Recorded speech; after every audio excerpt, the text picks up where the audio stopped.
Hi everyone, and welcome to my first video on how to flat a comic page by Andrew Crossley.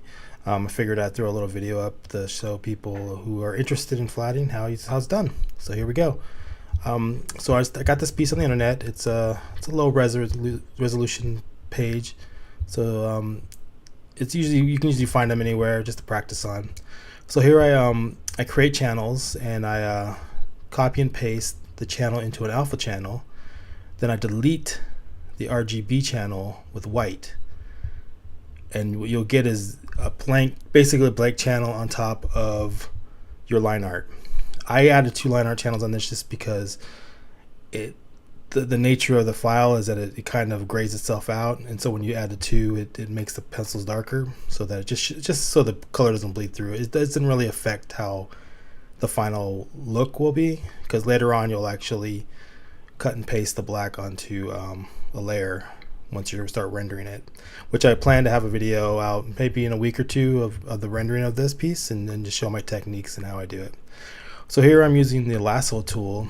Make sure the anti-alias is turned off, because if you have it turned on, it creates a little feathering effect on the edges, and that's the last thing you want. You want crisp lines that butt against each other.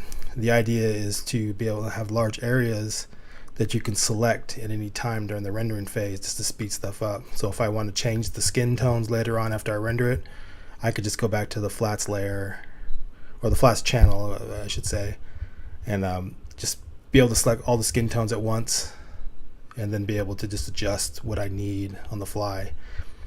So that's the whole point of flats. If you don't know, that's most colorists do it. It's a process that's basically universal.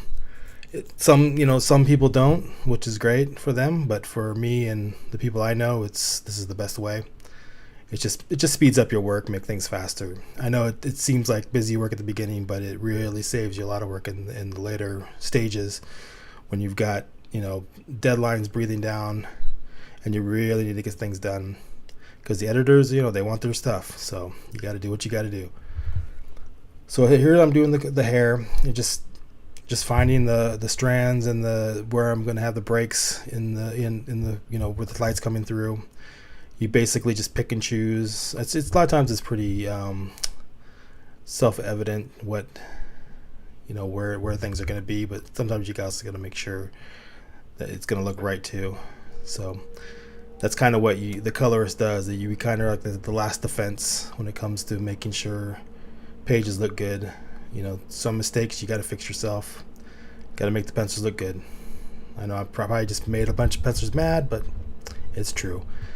So here I'm working on the costume, and this is based off of the movie costume. I didn't draw this, by the way. Like I said, I found this on the internet. You can find a lot of practice pieces, people posting on Twitter, DeviantArt, things like that. And it's just good to practice. You can't really, publish this stuff. It's not your right, but a lot of times there's low DPI, so it wouldn't look good anyways if you tried to print them out. So, but for practice purposes, I recommend just finding things that are going to be fun to do, get you inspired to do it, and just try new things out. And that's what I usually do. When I'm not really working on a deadline, I'll just do some fun pieces, try out some new techniques that I hopefully will add later on to my work when I'm actually doing a project. So here I am, just doing the costume up. I usually some flatters actually will fill in the whole thing in one color. I like to keep it white. It's just easier for me to figure out what I've missed and what I don't have to do. So, but like you'll see later on when I fill in the background, I just fill the background all at once, and then I just go and start filling in little sections here and there. That's usually how I work. But I always try to knock out the figures first. They usually take the longest, and then the backgrounds, and it's basically how it is with the rendering. Even though so a lot of times I do the rendering of the backgrounds first, because you want to set the tones. But I'll discuss that later on in the next video when I'm actually rendering the piece. But like I said, so I'm about halfway done. This page only took me about 25 minutes to do, which is not too bad. I mean, usually it's about an hour per actual page, but with something like this is pretty simple. and now I'm just trying to clean up different areas. I'm very picky about there's the, because the file size is so small, it'll do that because of the computer, but that's not how it's going to look when you're rendering. It's just how my computer sees the file. When it gets too close, it's kind of it's not the greatest, but what can you do? So here I'm just doing all the odds and ends on her. Just gotta do the shield now, and once that's done, I just gotta do the background, and then I should be done. And I'm not really gonna do too much of the shield when I render it, so I didn't really separate too much. It's basically, from what I've seen on the reference, it's all one color pretty much, except for the slightly different shades of, I guess, brass or bronze. So I decided I'll just do those when I'm doing the rendering. And like I said there, I fill in the background all one color because that's gonna be the majority of it, and then I just start cutting out the rocks where I think I'm gonna do, because it's gonna be covered up with a lot of smoke and dust anyways once I do the rendering.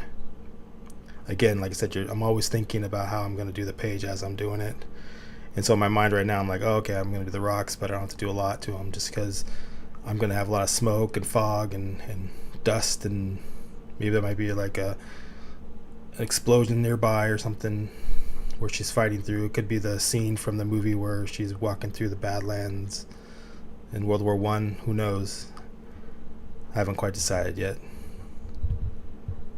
But I hope you enjoyed the video. I hope this helps. If you have any questions, please feel free to add it in the comment section, and I'll try to answer as many as I can. Thank you.